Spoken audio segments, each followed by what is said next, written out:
Hey everybody, today we are getting right into our live training and we're going to talk about how you can lose weight when you are really crunched for time.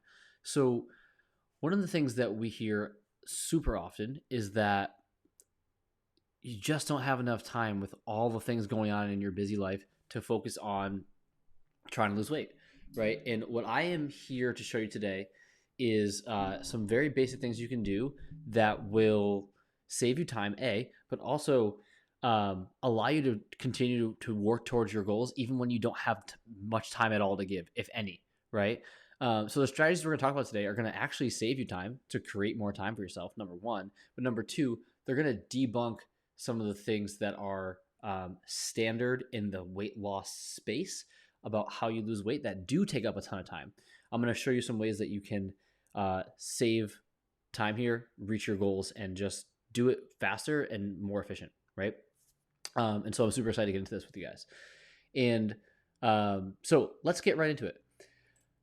This is weight loss with low time. And so what I did first was, and before I get into this, I took a long time to figure this out for myself. I used to spend hours in the gym every day thinking I needed to like lift weights and do cardio and spend 2 hours there. I used to spend my entire Sunday doing meal prep, like 8 hours, just prepping food all day. And I would still have to cook food during the week. And I cannot stress enough how much time I wasted and how much I had to go through to figure out these processes to help that my clients use now to figure out how to save time for themselves. And all my clients use these strategies to make time for themselves so that they can lose weight more efficiently, because the truth is we work with busy moms primarily, and you guys just don't have time to be messing around with the BS. So my tip number one is put this video on 1.5 or 2 speed so you don't waste time listening to me talk, and go through it, but take notes, absorb, and we'll go from there. All right, so these are all the things that are going to go into weight loss with low amounts of time, okay? We're going to have workouts on the go. We're going to have fast and easy grocery shopping. We're going to have fast and easy food prep. We're going to have on-the-go meals. We're going to have daily movement that doesn't add time to your schedule. And lastly, we're going to have time management. And I hope you guys would all agree that these are, if you dialed in all these things, you could save some time and you would still be able to lose weight, right? All these things will lead to weight loss, right? If we get better at these things. So let's get right into it. Workouts on the go. So number one, the first thing is that you do not need as much time as the fitness space wants you to think you need to lose weight, right? If you have 30 minutes to exercise 3 times per week, you can make a lot of progress, especially if you're a beginner, right? And if you are not currently doing anything. And so if you can dedicate 30 minutes 3 times per week, even if it's in your garage, right, at home, or in your living room with no equipment or very little, you can still get this done, okay? And so I'm going to show you one example of a workout that you can do, but the general idea is like, how can we do workouts that are quick and easy for you to do? They don't take a ton of time to warm up. You don't want to choose movements that are taking you 10 minutes to warm up for, right? You just want to get in and do it and get some movement in and be done, right? And so I'll give you a quick example of workout you can do. That'd be 15 minutes, right? So we're going to call this an AMRAP 15. An AMRAP just means as many rounds as possible, okay? So we're going to do AMRAP 15, and in that circuit, we're going to do 10 squats, 10 push-ups, and 10 sit-ups as an example of a workout here. And what you would do is you would do 10 squats, 10 push-ups, 10 sit-ups, and you'd go through as many times as you can in 15 minutes. I guarantee you'd get a bunch of reps in, and I guarantee you'd feel like you got a good workout. And so eventually you want to try to add in some weights, maybe some dumbbells, bands, and stuff at home too. But if you're crunched for time, my point is you got 15 minutes, you can do this. You can do this while doing squats with your newborn if you want. Then put them down, just push by their side, right? You can make this happen if you have 15 to 30 minutes 3 times a week. You can still get a pretty great workout in, right? So that's workouts on the go, right? The idea is do things that are not going to take you a ton of time, right? The other strategy I want to show you here is a superset. And a superset is just, this is more when we're focusing on strength exercises, because strength is how we're going to improve our metabolism. Um, you're going to do one movement and you're going to pair it with another before you rest. So normally you do something like 10 squats or 15 squats and then you'd rest. And then you do that again, right? A superset, you would do, let's say, 10 squats, 10 push-ups, and then you would rest here, right? And then maybe you do this like times 2 to 4 sets as an example. And so you can use supersets to save you time on your rest as well and make your workout more efficient, right? So that's workouts on the go. Let's talk about fast and easy grocery shopping, right? Fast plus easy grocery shopping, right? And so grocery shopping obviously takes up time. Here are our tips for going grocery shopping. Number one, this is if you're actually going to go grocery shopping. I'm going to show you a tip at the end, right? But if you're going to go grocery shopping, the most important thing to do is make a list. If you are going to the store without a list, you are being inefficient, and you're also probably going to get things that you don't need, and it's going to take more time, and you're also going to get foods that are likely not what you want to stick to your plan, right? While you're sitting at your kitchen table making your plan, you're going to be much more likely to make better decisions than when you're walking through the store, right? So that's number one, is to make a list and stick to it. Okay, so that's number one. Number two is that you don't have to do this yourself, right? There are things out there that will do the grocery shopping for you. You can pay Stop and Shop $5.99 to do the groceries and deliver it to your house, right? With the app, $5.99, and then you tip the driver. But you can, and that would save you an hour of time, right? At least an hour every single week. If you save an hour every single week, right? 60 minutes times 52 weeks, we're saving like it's like 2.16 days of time over the course of a year, right? And that's if you can grocery shop in an hour, including getting to the store, doing the grocery shopping, getting back and unpacking the groceries, all that stuff, right? Rather just pay someone to do it. You can also use Instacart, right? We'll do this, $90 a year. Whole Foods, which you'll pay more for the food, right? But Whole Foods, free with Amazon, right? So there are services out there that will do the grocery shopping for you and save you time, right? It's just a matter of knowing what you have to get, sticking to your list, and going to that, right? So that's fast and easy grocery shopping, and it will save you time if you do that, if you make a list and if you use other services to help, right? But don't browse when you're in the store, and get in, get out, don't look around, right? All right, so that's fast and easy grocery shopping. Fast and easy food prep, right? So how can you prep your food? First of all, the one thing that I hear all the time is, oh, Andrew, I don't have time for food prep. And what I think people are not realizing is how much time prepping food actually saves you. Sure, you need a block of time to do it. You need probably an hour. We have actually a strategy that we use in our coaching program where we teach our clients to prep all the food that they're going to eat, that they can eat for the week, in under an hour, right? And so they can have everything prepared in an hour for the entire week, right? So that's 60 minutes versus 30 minutes a night to cook your dinner, however long to prepare your lunch for the day and to cook your breakfast, right? You're probably talking about 30 to 60 minutes a day in food prep, right? And let's just say the really lower number, right? 30 minutes a day is what it's going to take you if you don't prep. 30 minutes a day. And that's on the lower end. Times 7 days is 3.5 hours versus 1 hour, right? So 60 minutes versus 3.5 hours. You will save tons of time if you pre-prep. People will tell me, okay, well, Andrew, I want to save time. I get it. But I don't like eating my food past, 3 days out. Okay, so strategies here. You can either freeze meals that you've cooked, right? And so say you cook your meals for Monday through Friday and you only leave out Monday and Tuesday, you freeze Wednesday, Thursday, Friday, right? You can do it that way, or you can do the strategy where you meal prep um, Monday dinner, right? You just cook extra, and that is going to give you lunch Tuesday and lunch Wednesday, right? And so that is a strategy that you can use as well to meal prep your food and make sure that you are being prepared and not spending too much time, right? We also have a food like prep guide for this. So if you guys want that food prep guide, just comment food prep on this video and we will send it to you and get that over. But food prepping is super, super critical to helping you get results long term. And you're going to save a ton of time and energy in the process if you learn how to food prep properly. Okay?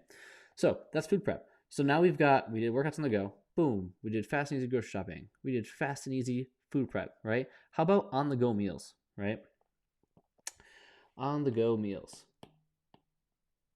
Okay. There are my biggest tip for on the go meals is to always make sure that you're going to have protein. Okay. You need to have protein because most on the go meals are not going to have it. They're going to be, Pop-Tarts, the things that you can easily grab in the store, right? And so here are some examples of what you could do. You could do a protein shake, like a whey protein shake, or if you can't do whey for whatever reason because you don't tolerate it, you can do a vegan version of that, plus fruit, right? Again, fruit is super portable. So that's one option. Another option would be a smoothie. And smoothies are great because they'll be filling. They can be used as a meal. You can eat them for lunch. You can eat them for breakfast. We have a smoothie guide that has a bunch of recipes for we call them super shakes, but they're smoothies.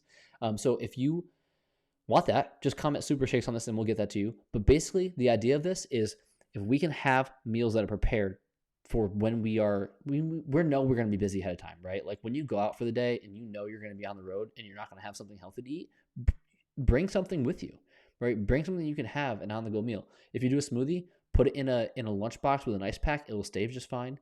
And if you have a protein shake, just don't fill it with water. Put your protein shake in the shaker bottle. Don't put water in it yet and bring your piece of fruit with you. And then when you want to go have it, you just put the water in the protein shake, shake it up, and you're good to go. Okay? So that's eating on the go. The idea is always include something with protein in here, right? If you're going to do a smoothie, you're going to have a whey shake. You're going to have whey protein in there. That was not handwritten well. You're going to have that in there. Or again, you can use whatever kind of variation of a protein supplement that you want. I don't recommend having protein bars often. If you can stay away from protein bars, please do. They're not super high quality usually. They're usually very processed, and they're usually not as much protein as you think, and they're a lot higher in fat and calories than you would want, especially if you're trying to lose some weight. So on the go meals, focus on protein. These are two amazing options. And yeah, so that's that. On the go meals, right? Typically, as far as like if you're like on the go for lunch, again, a smoothie is a great option. If you want to prep something that's an actual food for you to eat to go on the go, I would do something handheld. Like you can do like an egg white wrap and use that to make like a burrito of some sort that's like handheld and easy portable. So we love doing things that are, again, like easy portable. You don't need to heat up. And again, we have tons and tons of ideas for that. I'm not going to go through them all, but you get the idea. We want to make it portable. Okay. Adding daily movement in without adding time to your schedule. That's next, right? And so what I mean by this is your metabolism is highly dependent on how much you move on a daily basis, right? How many calories you burn highly depends on how much you move your body. And so we have to figure out ways to move our body when we're super, super busy and don't have a lot of time to move our body, right? And so number one is that if you're a person who works at a desk, I highly recommend taking meetings on walks sometimes, right? I'm sure you have meetings throughout your week that are not super important for you to be on all the time. So you might be important on all of them, and that might be a different story. But if you can have a conversation with somebody and you don't have to like take notes, or you can even record the conversation while you go for your walk and take notes after, right? That would be a good solution for you to get some more steps in. As far as step goal, right? We want our step goal to be at least 6K, 6,000 steps. And if you're doing a mile walk, that's about 2,000. Okay. And so a mile walk will take you about 20 minutes and you'll be a third of the way to your step goal for the day. So it's a really great way to get more steps in. Another great way is to get a desk treadmill. They're honestly much less expensive than you would think. You can get a desk treadmill, or I didn't spell treadmill right. Where is that? Boop. Okay, you can get a desk treadmill, or you can even